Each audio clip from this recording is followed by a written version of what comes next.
Hi, welcome to the channel. Hope everyone is doing great. I recently watched a few gay themed short films which I wanted to recommend for your weekend watch. The first short is a Belgian short film called Invincible Summer. It's a simple little short about 17 minutes. A young man, perhaps in his late teens, 17, 18, alone in his home, and what he does.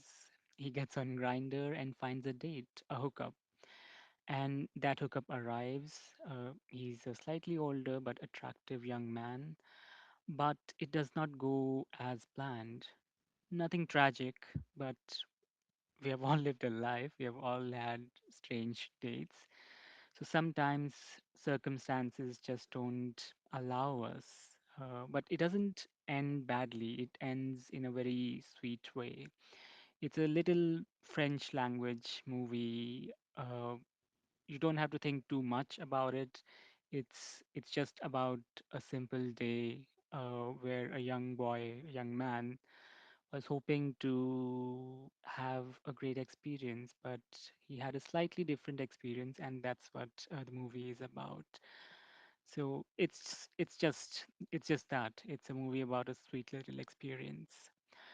The next one is the British language movie, or rather short film called Ticker. So, from teenage date to two men in their 70s who have been together for 4 decades, and they have built a life together, a home in the countryside, a beautiful dog.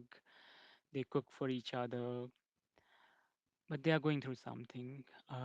One of them needs to go through a surgery, and at this age, you never know.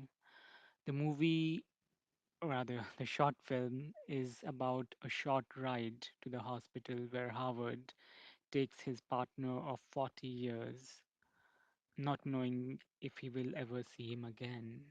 And they find a mixtape and they listen to the music. They talk about a few things, and then Howard leaves Joseph just outside the hospital with a lot of emotions in his heart.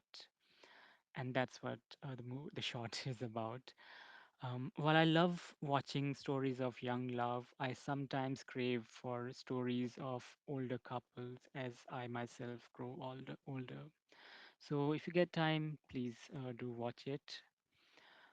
The third one is a beautiful anime short called Aikane. I hope I'm pronouncing the name correctly because never in the movie they say the name because the movie doesn't have any dialogues. It's based on an old Hawaiian myth or story. It is spectacular in every frame. As I mentioned, it does not have any dialogues, but it has great sound design. It's top notch. It mixes reality, myth, mysticism, and colonial history. It evokes a lot of emotions in you through visuals, and it is an ode to this old mythical story of Hawaiian culture. It's about a great warrior and his beloved friend who would do anything to be together. There is a lot of symbolism in this shot. One which I couldn't really get. There's something about octopus, and now I'm not sure if octopuses are known to be great companions, but there is you can say that I'm terrible at doing research because I didn't do any research about this particular shot. I watched it, loved it, and I thought I should just talk about it. So maybe there is some symbolism of octopus which I didn't really get, but it is beautiful to watch. And finally, I watched a 20 minutes short documentary called The Fall of Communism as Seen in Gay Pornography.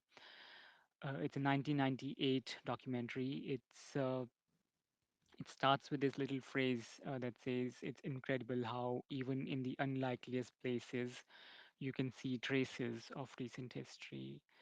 And the documentary was, of course, made in post Soviet era, and it talks about a certain period in early to late 90s where a lot of gay porn was being produced in Eastern Europe, primarily in cities like Budapest, Prague, and Moscow. and it takes a look at what really went behind the scenes. The narrator talks about the gaze of these young men, the way they look into the lens. Uh, it, while some of them seem to enjoy, many cannot mask their helplessness. The fact that they are, in a way, being forced to do this for money.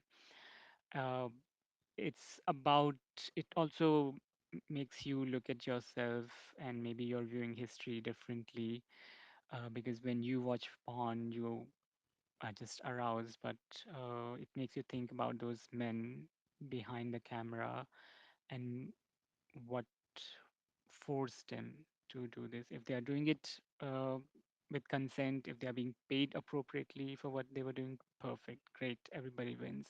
But that is not the case all the time. And particularly for in this period of early 90s, mid 90s, post Soviet era, a lot of young men did not have jobs and they were essentially being exploited by these Western filmmakers who paid 1/10 of what they used to pay their American counterparts to make same pornography and then sell it back to the American and European, Western European audience.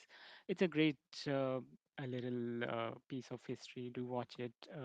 The narrator doesn't push too many messages, just enough to nudge you in a certain direction, and he lets you make up your own mind about uh, these films. And it's like a great collage of various films from that era. As I said, it's just a great piece of history that you must watch, and you would learn something. So that was all from my end. Two of these short films are available on YouTube, so you can watch it. I'll add a link to both of them. That's Aikane and the documentary, which is the fall of communism as seen in gay pornography. The other two, if you can't find, let me know. I'll provide you a link. Thank you.